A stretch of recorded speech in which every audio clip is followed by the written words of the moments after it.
부산의 작은 아파트 안, 그 고요함은 거짓이었다. 평생 전쟁 속에서 살아온 자가 만들어낸 깨지기 쉬운 연약한 정적. 겉으로 보기엔 평화처럼 보이지만 그 속에는 과거의 폭풍이 숨죽여 있었다.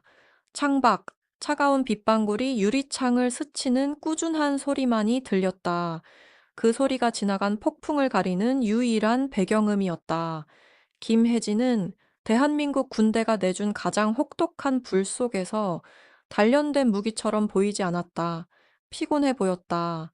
낡은 청바지에 오버사이즈 회색 후드를 입고 창틀에 몸을 기대고 싼 인스턴트 커피를 홀짝이며 평화로운 시민 생활을 담은 뉴스 화면에는 등을 돌리고 있었다. 그녀는 젊은 나이에 전역했다. 707 특임대. 전설의 백호 대테러 부대에서 여성이 장성으로 오르는 것은 거의 불가능에 가까웠지만 그녀는 대장 직위를 내려놓았다. 깔끔하고 무게 있는 군복 대신 익명성을 선택했고 고공의 압박감 대신 동생 준호라는 평범한 안락함을 택했다. 준호. 그녀가 평화를 선택하면서 내건 대가였다. 그녀의 다치자 유일한 약점. 그리고 오늘 밤 그 다치 그녀를 오래전에 떠난 폭풍 속으로 끌어들였다. 자정이 조금 지난 시각 전화가 걸려왔다. 발신자는 준호였지만 연결되기 전부터 그의 목소리에 담긴 공포는 혜진이 즉시 이해할 수 있는 코드였다. 혜진 몰랐어. 진짜 몰랐다고. 그들이 그 순간 침묵, 단순한 통화 연결음의 정적이 아니었다. 무겁고 치명적인 정적, 타일 위를 스치는 부츠 소리, 그리고 너무나도 침착해 평범한 거리 깡패 같지 않은 만족에 찬 목소리. 우린 빚쟁이가 아니다. 꼬마야. 우리가 원하는 건 결과다. 돈을 내라. 아니면은 내 동생이 대가를 치를 것이다. 혜진은 전화를 놓지 않았다. 숨을 들이마시지도 않았다. 몸을 움직이지도 않았다. 단지 평범한 시민으로서의 얇은 가면이 먼지처럼 떨어져 나가는 것을 허락했다. 자신을 위한 두려움은 없었다. 오직 준호를 향한 두려움만 있었다. 그리고 그 두려움은 즉시 치명적인 힘으로 변했다. 부산의 평화로운 외피 아래 포식자는 깨어났다. 전역한 장성 출신 김혜진은 범죄 조직 전체에 상기시킬 것이다. 백호는 단순히 위협을 무력화하는 것이 아니라 제거한다는 사실을 시작하기 전에 만약 이번이 처음 우리 이야기를 접하는 것이라면 구독 버튼을 눌러주세요. 여러분의 관심이 이야기를 살아있게 하고 한국 군대에 더 강렬하고 심장을 두근거리게 하는 이야기들을 계속 가져올 수 있게 합니다. 마지막까지 함께 해주세요. 이 이야기가 마음을 움직였다면 댓글로 여러분의 생각을 나누고 군사 드라마를 좋아하는 친구에게 공유하는 것도 잊지 마세요. 자, 시작합니다. 부산의 비는 여전히 내리고 있었지만 이제는 날카로운 빗줄기 대신 차갑고 잔잔한 이슬비로 변해 있었다. 넌사인과 지나가는 차량은 빗물에 번지듯 흐릿하게 물들어 있었다. 김혜진 한때 대한민국 최전개 대테러 부대 중 하나를 지휘했던 그녀는 작은 아파트의 낡은 가죽 소파에 앉아 있었다. 주변을 가득 채운 정적이 무겁게 눌러왔다. 이제 그녀는 707 특임대 전설의 백호 부대의 김혜진 소장이 아니었다. 단지 30대 초반의 평범한 여성일 뿐이었다. 오버사이즈 회색 후드와 낡은 청바지를 입고 인스턴트 커피를 홀짝이며 익명으로 살아가는 조용한 삶이 자신이 살아야 할 삶이라고 스스로를 설득하려 애쓰고 있었다. 오직 그녀의 몸에서 느껴지는 불안한 고요함, 비어있는 방에서도 움직임을 놓치지 않는 눈빛, 그리고 싸구려 TV 위에 가지런히 놓인 몇 권의 군사 서적만이 그녀가 평생 지켜온 엄격한 훈련과 폭력의 흔적을 암시했다. 동생 김준호가 바로 그녀가 이 민간인 유령 같은 삶을 선택한 이유였다. 준호는 밝고 순수한 영혼이었고 그녀를 땀과 화약, 지휘의 무게로 뒤덮인 세계에서 벗어나게 해주는 유일한 닻이었다. 하지만 동시에 순진하기도 했다. 최근 그는 위험과 수익이 모두 큰 투자에 발을 들였다가 순식간에 빠져드는 모래구덩이에 빠져버렸다. 오늘 그는 전화도 하지 않았다. 혜진의 속은 작은 익숙한 불안감으로 조여왔다. 한편 불과 3km 떨어진 좁은 골목, 어두운 다세대 주택 안에서 준호는 심장이 터질 듯 두근거리며 문을 두드리는 소리가 이웃의 실수이길 애써 자신에게 설득하고 있었다. 얇은 나무 문은 틀에 맞서 심하게 흔들렸고 준호는 그 소리가 단순한 민원과는 거리가 멀다는 것을 즉시 깨달았다. 김준호, 지금 문 열어라. 안 그러면 우리가 대신 열어주지. 거친 목소리가 복돼서 울려 퍼졌다. 준호는 몸을 뒤로 물리며 숨을 삼켰다. 작은 실패한 카페 투자금이 이제는 감당할 수 없는 공포로 변해버렸다. 전화를 걸어온 이들은 금리 따위는 이야기하지 않았다. 그들이 말하는 건 오직 대가였다. 그는 급히 핸드폰을 움켜쥐고 손이 떨리며 문자를 더듬듯 입력했다. 단 한 사람, 불가능한 문제를 해결할 수 있는 유일한 사람에게 보내기 위해서였다. 하지만 전송 버튼을 누르기도 전에 복도 조명이 사라지고 무거운 부츠가 빗장을 내리쳤다. 프레임이 비틀리며 끔찍한 금소금이 나더니 문이 안쪽으로 날아가 벽에 충돌했다. 순간 아파트 안공기가 차갑게 변했다. 두 명의 가면, 남자가 들어섰다. 두터운 어두운 옷을 입고 그 주위에는 거리 깡패 이상의 날카로운 포식자의 기운이 흘렀다. 그들은 전문가였다. 큰 남자가 방 한가운데로 걸어 나서자 그의 그림자가 벗겨진 벽지를 가로질러 길게 드리워졌다. 김씨, 돈 내라. 변명은 지쳤다. 우리 고용주의 인내심은 면도날보다 얇다. 제발 며칠만 더 주세요. 그 돈은 가게 때문에 실수였다고요. 준호는 손을 들어 간절히 애원했다. 짧고 민첩한 두 번째 남자는 말이 필요 없었다. 순식간에 움직이며 옆 테이블 위에 램프를 쓸어 떨어뜨렸다. 깨진 유리 조각이 라미네이트 바닥 위로 흩날리며 소리는 귀청이 터질 듯했다. 우린 빚쟁이가 아니다, 꼬마야. 큰 남자가 으르렁거리듯 한 걸음 더 내디뎠다. 아기로 가득 찬 목소리가 무겁게 떨어졌다. 돈을 내라. 아니면 네 동생이 목숨으로 대가를 치를 것이다. 그 한마디가 준호를 강타했다. 그들은 이미 그의 언니, 혜진에 대해 알고 있었다. 공포는 10배로 커졌다. 틀림없이 자신을 감시하고 있었다. 준호는 갑작스러운 보호 본능과 아드레날린에 몰려 달리기 시작했다. 큰 남자를 피해 달리며 유일한 탈출구인 계단으로 뛰었다. 민첩한 남자는 즉시 그의 뒤를 쫓았다. 어둠 속의 흐릿한 그림자처럼. 준호는 착지하면서 차가운 타일 바닥에 맨발이 닿는 충격과 숨이 차오르는 고통 속에서 핸드폰의 스피드 다이얼에 엄지손가락을 얹었다. 익숙한 번호, 언니에게 연결되는 번호였다. 뒤에서 부츠 소리가 점점 가까워졌다. 제발 받아, 제발. 그는 마음속으로 간절히 기도했다. 순간 침착하고 낮은 통제된 멜로디 같은 언니의 목소리가 혼돈 속을 가르며 울렸다. 준호, 무슨 일이야? 그는 계단 모퉁이를 돌면서 더 이상 도망칠 곳이 없다는 것을 깨달았다. 두 남자가 계단 꼭대기를 막고 서 있었고 작은 남자는 손에 무거운 어두운 물체를 들고 있었다. 준호가 절규하듯 소리쳤지만 삐걱대는 금소금과 함께 끔찍한 충격이 계단에 울려 퍼졌다. 그는 난간에 쓰러지며 핸드폰을 떨어뜨렸고 거친 숨소리가 언니의 아파트로 그대로 전달되었다. 조용한 부산의 아파트 안, 혜진의 눈, 카불에서 무장 테러리스트와 마주하고 서울에서 폭탄을 해체했던 눈, 은 완전히 평평해졌다. 평범한 민간인이라는 외피가 깨지고 날카로운 강철의 중심이 드러났다. 그녀는 충격음, 유리 파편 소리, 그리고 동생의 숨죽인 헐떡거림을 들었다. 전화는 계속 연결되어 있었다. 가면 남자들의 만족스러운 숨소리와 어두운 옷자락의 소리만이 남았다.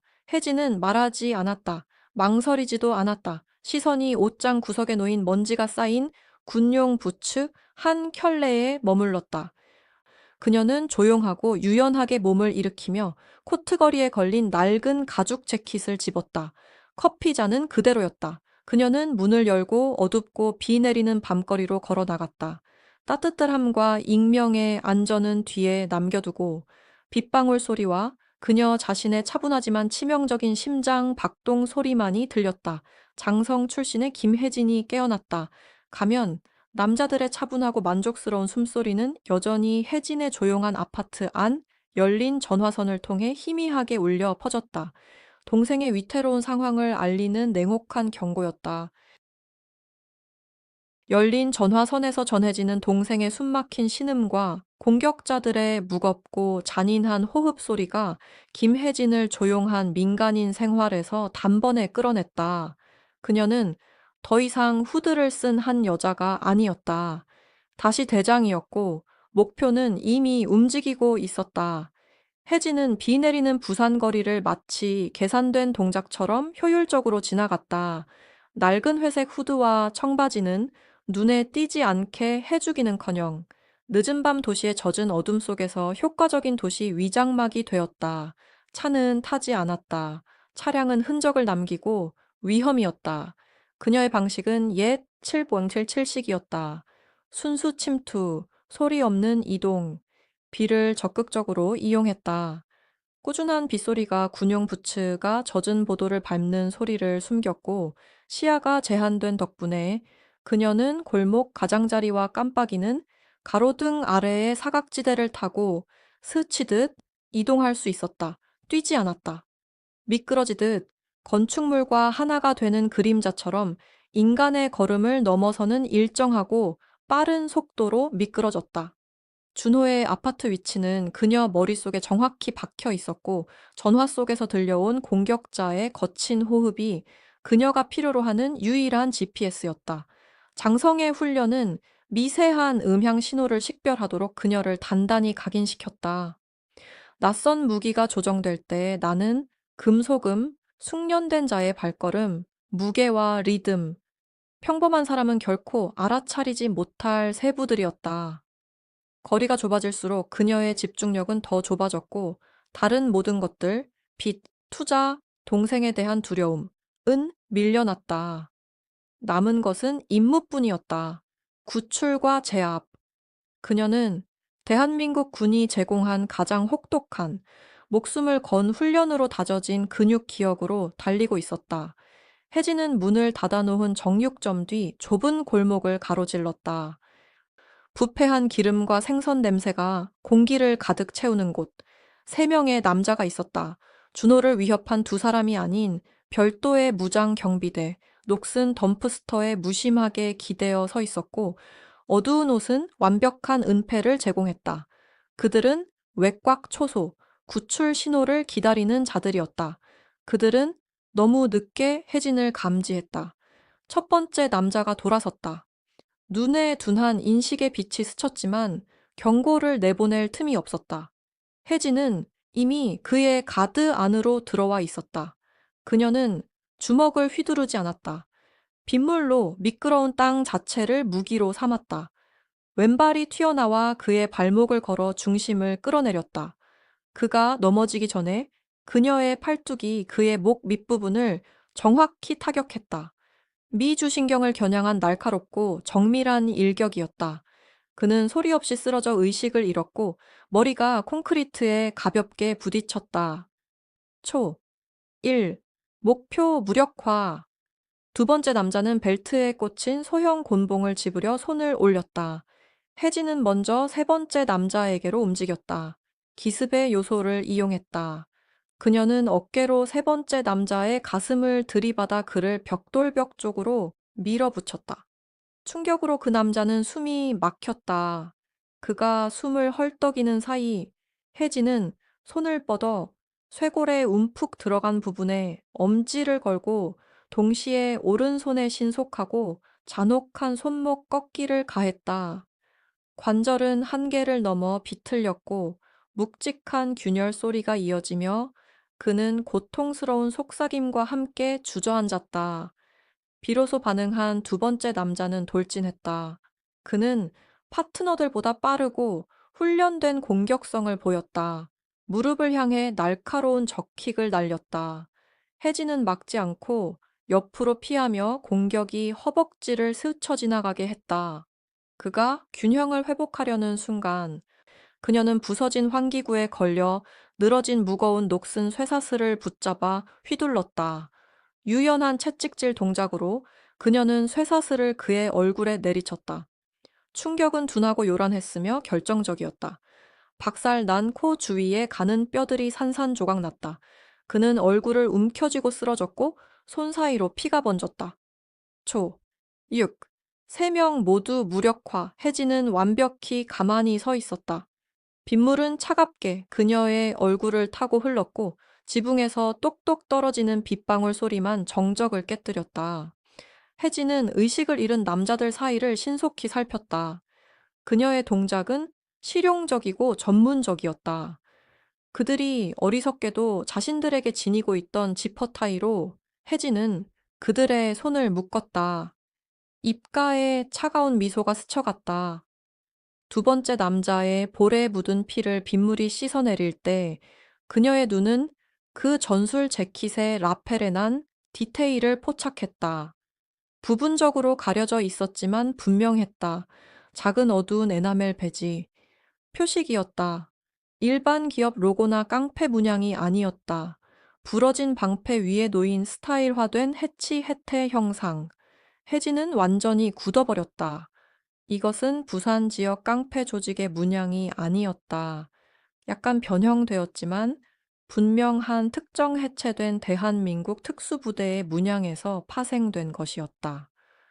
그녀가 잘 알고 있던 부대, 그녀의 경력의 어두운 시절에 적후방 깊숙이 작전하던 그 부대의 문장, 차가운 비가 갑자기 무의미해졌고 뼛속 깊은 곳으로 더 깊은 서늘함이 스며들었다. 이것은 그녀가 전화를 통해 들었던 그들의 프로페셔널함에서부터 싹튼 최악의 불안이 사실임을 확증했다. 사채업자들이 단순 채무 회수를 위해 전직 특수부대원을 고용하지는 않는다. 그들은 중무장한 사내들을 보내지 정찰 근접 전술을 아는 전술 요원들을 보내지는 않는다. 혜진은 의식을 잃은 남자 옆에 쪼그리고 앉아 눈을 가늘게 뜨고 계산적으로 바라보았다. 이 작전 전체, 강제 침입, 외곽 초소, 폭력성, 은 과도했고 준호의 보잘것없는 빚에 비해 과잉 설계된 것이었다. 그들은 그녀를 끌어내기 위해 설계한 것이다.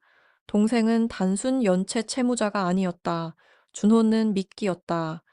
누군가 고도로 숙련된 팀을 배치해 그들을 그녀 앞으로 몰아내고 그녀가 숨은 곳에서 튀어나오게 만들기 위해 그녀가 유일하게 신경 쓰는 사람을 이용한 것이다. 큰 길 개서 번쩍인 불빛이 그녀의 시선을 잡아끌었다. 검은 세단 한 대가 불법 주차되어 조용히 엔진을 켜고 있었고 내부 등은 꺼져 있었다. 차는 있을 곳에 있지 않았다. 그들은 외곽 실패를 감시하고 있었다. 그녀가 오고 있다는 것을 알았다. 혜진은 골목에 묶어둔 남자들을 두고 그늘 속으로 녹아들듯 사라졌다. 공기 중에 남은 금속성의 피냄새와 해치 배지의 불길한 무게가 그녀의 머릿속을 짓눌렀다. 빚은 거짓이었다. 이 게임은 함정이었다. 동생은 아마 이동 중일 것이다. 그녀는 속도를 높여야 했다. 그녀는 교차로에 도달했는데 안개 속에 준호의 골목 표지판이 그녀 위에 드리워져 있었다. 모퉁이를 돌기 전에 검은 세단의 뒷문이 갑자기 열리며 한 인물이 튀어나와 거리를 예리하게 훑었다. 관찰자 전문 핸들러였다. 그는 손목을 입가로 가져가 숨은 마이크에 날카로운 암호 명령을 내렸다. 소리는 희미했지만 혜진의 예민해진 청각은 포착했다. 화이트 타이거 활성화 자산이동 페이지 2 시작. 김혜진은 동생 준호가 미끼라는 사실을 확신했다. 그녀는 전문 핸들러가 남긴 암호 같은 명령을 들었다. 화이트 타이거 활성화, 자산 이동, 페이즈 2 시작. 그 한마디가 그들이 정확히 누구를 상대하고 있는지 알고 있다는 것과 시간이 이제 얼마 남지 않았다는 사실을 확인시켜 주었다. 혜진은 검은 세단을 쫓지 않았다. 그 차의 목적은 내부 회랑의 경보를 울리는 것이었고 쫓아가는 것은 소중한 시간을 낭비하는 일일 뿐이었다. 대신 그녀는 해치 문양이 박힌 제복을 입은 남자 옆에 무릎을 꿇고 자신이 전역하지 않고도 늘 지니고 다니던 군용급 보안 폰으로 그 배지와 남자의 가려진 얼굴을 사진으로 찍었다. 해치 표식이 핵심이었다. 그녀는 사람들이 거의 모르는 24시간 무인 PC방으로 숨어들어 완벽한 익명 전자 허브 추적을 시작했다. 무기 조립과 폭발물 해체에 익숙한 손가락들이 이제는 키보드를 맹렬히 두드리며 같은 섬뜩한 정밀함으로 움직였다. 그녀는 그 문양을 대한민국 군의 암호화된 기록과 알려진 용병단 데이터베이스에 대조했다. 검색 필터는 좁았다. 해체된 특수부대, 부산 활동, 최근 법인 등록. 결과는 즉시 하나의 이름으로 모였다. 그 이름이 소형방의 공기를 갑자기 뜨겁게 만들었다. 태산 테이산 코퍼레이션. 공식적으로 태산은 중간 규모의 보안 위험 관리 회사로 등재되어 있었다. 비공식적으로는 전직 소장만 접근할 수 있는 심층 웹 가십과 기밀 보고서에 따르면 그 회사는 불법 자본의 유입구이자 고위범죄 작전의 전초기지였다. 등재된 CEO는 껍데기에 불과했지만 실제 운영자이자 군사훈련을 받고 이를 이익을 위해 사용하려는 야망을 가진 인물은 최민규였다. 그 이름은 혜진에게 방탄판처럼 와 닿았다. 그녀는 즉각 알아봤다. 최민규는 동류 특수부대 출신의 전 대위로 능력은 있었지만 야심이 과했던 장교였다. 7년 전 심각한 불복종과 암거래로 파면당한 자였고 그의 경력을 끝내는 서류에 혜진이 직접 서명한 바 있었다. 그는 탐욕으로 왜곡된 유능한 인물이었고 이제는 그녀를 표적으로 삼을 만큼 큰 작전을 돌리고 있었다. 혜진은 화면 속 최민규의 흐릿한 회사용 사진을 응시하며 차분하지만 얼어붙는 분노를 느꼈다. 그녀는 최의 전술을 알고 있었다. 공격적이고 고위험이며 심리적 압박을 최대화하는 방식. 그는 단순히 채무를 회수하려는 것이 아니었다. 그는 복수를 원했고 자신이 군 복무를 망가뜨린 장성을 민간 생활에서 무너뜨릴 수 있음을 입증하려 했다. 키보드 위에 얹힌 그녀의 손은 흔들리지 않았다. 모든 본능이 무기를 집어들고 태산 본사로 돌진해 준호를 찾아 부수고야 말라고 외치고 있었다. 하지만 바로 그것이 최민규가 바라는 바였다. 무모한 반응을 유도하는 것. 지금은 백호처럼 무턱대고 달려들 수 없었다. 전략가가 되어야 했다. 그들은 나를 놀려 먹으려 한다.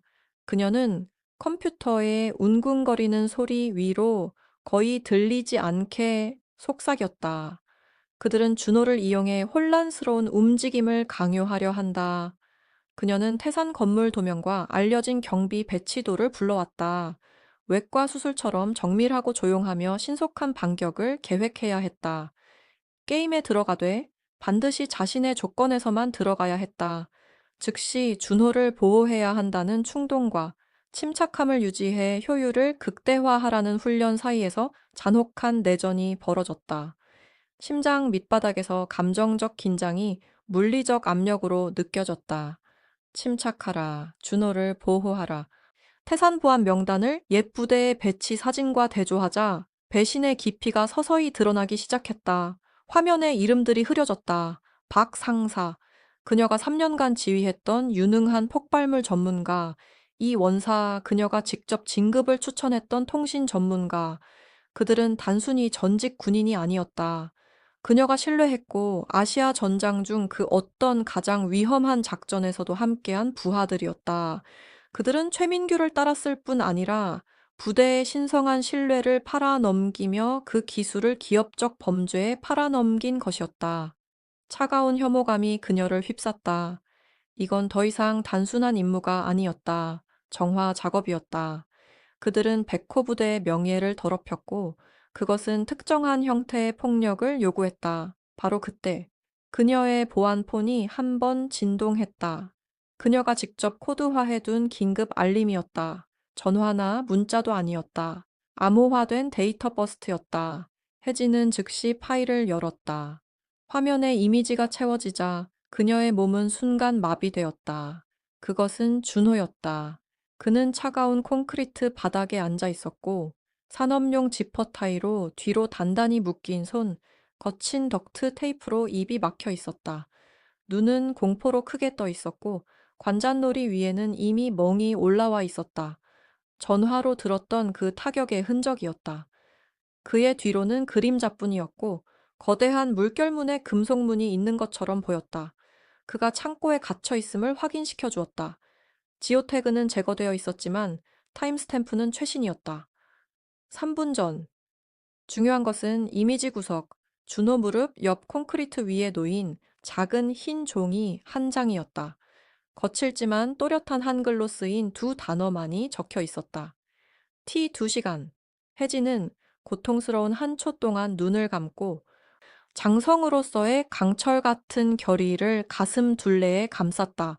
최민규는 단순한 복수를 넘어 시간표를 제시했다. 그녀의 조용한 민간인 생활은 끝났다.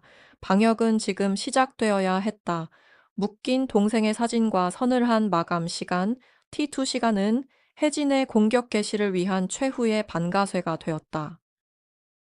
김혜진은 위협의 정체를 확인했다. 태산 코퍼레이션, 복수를 꿈꾸는 전직 대위 최민규가 이끄는 조직, 시계는 돌아가고 있었다. 그 시간은 그녀의 멍이 든 채 묶인 동생 준호의 모습과 T2시간이라는 서늘한 마감 기한이 증명했다. 계획의 시간은 끝났다. 행동의 시간만 남았다.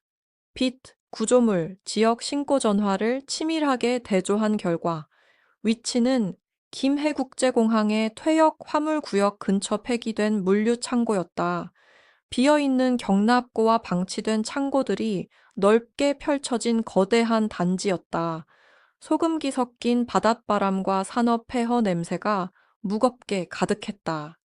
혜진은 폐허 같은 활주로 위를 잉크처럼 세우며 들듯 움직였다. 총은 가져오지 않았다. 총은 시끄럽고 기록 문제를 야기한다. 그녀의 무기는 효율, 기습, 그리고 부츠 속에 숨긴 날카로운 쿠크리칼 한 자루였다. 사진 속 창고, 이를 뻔 창고에 접근하면서 예측 가능한 경비 배치를 확인했다. 주변 경비병 2명, 주 출입문을 감시하는 고정 카메라 1대, 그리고 한 가지 약점, 후방 진입로 근처 높고 보안이 허술한 환기구. 침투는 옛 훈련의 그림자처럼 완벽했다. 혜진은 반사되는 금속 파편으로 고정 카메라를 무력화시켜 잠시 사각을 만들었다. 담배에 집중한 주변 경비병은 뒤에서 다가온 그림자를 전혀 인지하지 못했다. 빠르고 정밀한 경동맥 초크홀드로 즉시 그를 제압했다. 그녀는 의식을 잃은 몸을 거대한 화물 컨테이너 뒤로 끌어 숨겼다. 환기구는 일반인에게는 너무 좁았다. 그러나 707 특임대 시절의 경험으로 그녀는 어둡고 협소한 공간에서도 자유롭게 움직일 수 있었다. 작은 접이식 와이어 커터로 격자 나사를 제거하며 금속 지붕에 내리는 빗소리 속에서 거의 들리지 않게 작업했다. 내부로 미끄러지듯 들어서자 먼지와 기름 냄새가 섞인 공기가 코를 찔렀고 거대한 창고 내부의 광대한 어둠 속으로 조심스러운 하강을 시작했다. 내부는 높이 쌓인 상자와 기계들로 미로처럼 복잡했고 희미하게 켜진 형광등이 윙윙거리며 불빛을 던졌다. 준호는 화물 도크 근처 빈 공간에 놓인 금속 의자에 단단히 묶여 있었다. 혜진은 그림자를 타고 그에게 다가갔다. 첫 번째 교전은 갑작스럽고 잔혹했다. 중앙 통로를 순찰하던 경비병이 그녀의 길을 막았다. 그는 태산 유니폼을 입고 있었고 더욱 위험하게도 소음기 장착 고배율 자동 소총을 들고 있었다. 이는 그들의 진지한 의도를 확인시켜주는 단서였다. 그가 그녀를 인식하기도 전에 혜진은 707식 디플렉션 앤 디스암, deflection and disarm's 기술을 발동했다. 경비병이 놀라 몸을 돌리는 순간 그의 힘을 역이용했다. 팔꿈치가 턱을 정확히 가격하고 동시에 소총을 그의 가슴에 고정시켰다. 그녀는 총의 스톡과 총신을 잡고 급격히 비틀고 위로 들어 올려 무기를 손에서 분리시키며 그를 뒤로 넘어뜨렸다. 총은 사용하지 않았다. 무음의 무기가 더 우월했다. 그가 회복하려는 순간 혜진은 태권도에서 응용한 일련의 격투 기술을 날렸다. 무릎 관절을 향한 낮은 스냅킥, 이어 귀 뒤 유양돌기를 겨냥한 빠른 해머 주먹 연속 공격. 경비병은 무력하게 쓰러졌다. 살상 효율 극대화. 혜진은 계속 움직였다. 상자 사이를 흐르는 그림자처럼. 발소리를 듣고 순찰 루틴을 예측하며 3명의 경비병을 완전히 무력화했다. 단순히 싸우는 것이 아니었다. 에너지를 아끼며 목표를 향해 효율적으로 이동하는 것이었다. 마침내 준획에 도착했다. 쿠크리 칼로 그의 손목을 묶은 지퍼 타이를 자르려 무릎을 꿇는 순간 눈에 들어온 것은 근처 책상 위 강철 보강 태블릿 최민규의 지휘 스테이션이었다. 본능이 경계를 압도했다. 그녀는 태블릿을 움켜쥐고 단순한 4자리 비밀번호를 깼다. 최민규가 예전 부대 번호를 비밀번호로 쓰는 습관을 알고 있었다. 화면이 켜지자 복잡한 색상 코드 네트워크 다이어그램이 나타났다. 단순한 지역 채무 운영이 아니었다. 태산 코퍼레이션은 단지 하나의 세포였다. 다이어그램에는 코드명과 군 계급으로 표시된 연결망이 나타났다. 최민규의 세포는 마닐라와 호찌민의 용병 그룹과 연결되어 있었다. 전체 구조는 계층적이며 자금 흐름은 The Consortium이라는 단 한 개의 익명 국제기관으로 이어졌다. 그리고 전체 다이어그램 중앙 핵심 노드에는 그녀의 코드네임 화이트 타이거가 명시된 파일이 있었다. 그들은 단순히 준호를 빚 때문에 겨냥한 것이 아니었다. 그녀 전직 소장을 미끼로 삼은 것이었다. 최민규는 보스가 아니라 계약을 수행하는 야심 있는 현장 요원일 뿐, 이는 복수 이상의 문제였다. 선제적 공격이었다. 혜진, 준호가 쉰 목소리로 말했다. 공포와 안도의 뒤섞인 목소리였다. 그들이 널 기다리고 있었어. 알았어. 알아. 그녀가 낮게 중얼거리며 그의 발목을 풀었다. 나가자. 포위됐다. 혜진은 준호를 잡아 그림자의 상대적 안전지대로 밀어 넣었다. 그러나 책상을 벗어나자 여전히 손에 쥔 태블릿이 붉게 깜빡였다.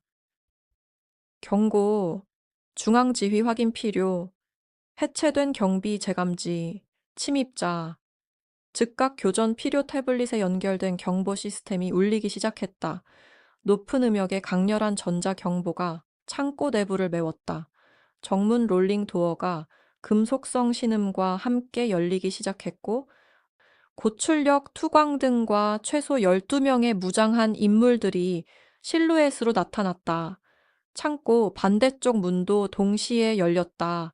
그들은 단순히 준호를 구한 것이 아니었다. 마지막이자 결정적인 함정을 발동시킨 것이었다. 창고는 단순한 감옥이 아니었다. 죽음의 상자였다. 움직여, 혜진이 외쳤다. 준호를 산업용 팔레트 뒤로 밀며 자동화기의 첫 발이 주변 금속벽에 총탄 라인을 그었다. 장성은 포위됐다. 혜진과 구출되었지만 취약한 동생 준호는 창고 안에서 완전히 무장한 용병들의 물결과 마주했다. 침투는 끝났다. 경보가 울리고 창고는 순식간에 치명적인 사냥터로 변했다.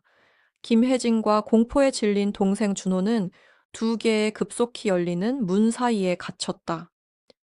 7번 창고를 둘러싼 12명의 무장 용병들이 끊임없는 총격을 퍼붓고 있었다. 혜진은 공황 상태에 빠지지 않았다. 근접 전투 상황에서 지휘관으로서 체득한 냉철하고 반사적인 판단이 그녀를 지배했다. 그녀의 집중은 단 2가지로 좁혀졌다. 자산 보호, 준호와 위협 제거, 용병들. 혜진은 준호를 가장 가까운 금속 팔레트 뒤 깊숙이 밀어 넣었다. 자동화기의 포성은 귀를 찢었다. 엎드려 움직이지 마. 그녀가 소리쳤다. 목소리는 소음을 뚫고 날카롭게 울렸다. 정면에서 맞서 싸울 수는 없었다. 상대는 수적 우위와 화력에서 압도적이었다. 그녀의 전략은 단순했다. 주변을 혼란에 빠뜨리고 진형을 무너뜨리며 그들의 무기를 역이용하는 것. 혜진은 낮은 자세로 움직였다. 머리 위 철골 사이로 꿰뚫는 유탄 자국을 피하며 그녀는 굵고 버려진 계류용 밧줄을 집어들고 계산된 힘으로 던져 15피트 위에 매달린 노출된 형광등 목을 감쌌다. 단 한 번의 날카로운 당김으로 즉시 주변은 거의 완전한 암흑에 잠겼다. 순간 시야를 잃은 용병들은 총격을 멈추고 외치며 진형이 긴장한 무리로 흩어졌다. 이것이 그녀의 창이었다. 혜진은 혼돈 속으로 몸을 날렸다. 어둠 속 치명적인 흐림. 그녀의 목표는 살상이 아니라 장비를 확보하기 위해 적을 무력화하는 것. 첫 번째 목표는 야간 투시경을 조정하려는 남자였다. 그녀는 뒤꿈치로 총신을 밟아 총구를 바닥으로 향하게 만들고 관성을 이용해 고속 아이키주츠 투기술을 실행했다. 남자는 동료들에게 무겁게 충돌하며 장비가 부서지는 소리와 놀란 숨소리를 냈다. 두 번째 남자가 돌아서며 맹목적으로 사격했다. 총구에서 번쩍이는 빛이 그의 실수였다. 혜진은 순간의 섬광으로 자신의 위치를 확인하고 겨드랑이 신경다발을 공격해 즉시 제압했다. 그녀는 소음기 장착 자동 소총을 빼앗고 다음 목표로 이동했다. 이제 총을 장악한 싸움의 양상은 바뀌었다. 그녀는 난사하지 않았다. 남은 용병들의 무릎과 어깨를 목표로 정확한 세 발 사격을 했다. 고속 총탄이 살과 뼈를 가르는 소리가 소름 끼치게 울리고 고통스러운 비명만이 뒤따랐다. 장성은 순교자를 원하지 않았다. 혼란과 신문 기회가 목표였다. 30초 만에 전투는 끝났다. 넓은 창고, 바닥에는 신음하는 불구가 된 남자들이 흩어져 있었고 그들의 강력한 무기는 무용지물이 되었다. 마지막 위협, 후방 출구로 도망치려는 두 명은 정밀 사격으로 산업용 창문을 깨트려 유리 파편을 뒤집어 씌우며 항복을 강제했다. 혜진은 혼돈의 한가운데 서 있었다. 빌린 소총을 든 채 호흡은 얕고 조절된 상태였다. 경보는 계속 울렸지만 그녀는 침착하게 패널로 걸어가 단 한 번의 강력한 발차기로 침묵시켰다. 갑작스러운 정적이 완전했다. 그녀는 소총을 내려놓고 팔레트로 돌아갔다. 준호가 몸을 떨며 기어 나왔다. 두려움과 믿기 힘든 감정이 뒤섞인 눈빛. 혜진, 너. 그는 말을 잇지 못했다. 동생은 이제껏 오직 조용한 시민, 보호하는 언니로서의 그녀만을 알았을 뿐, 방금 전 무장 전문가 부대를 무너뜨린 자연의 파괴력을 본 적은 없었다. 혜진은 무릎을 꿇고 그를 강하게 안았다. 잠시 장성은 다시 나이든 언니로 돌아갔다. 이제 끝이야, 준호. 안전해. 그녀가 그의 머리에 속삭였다.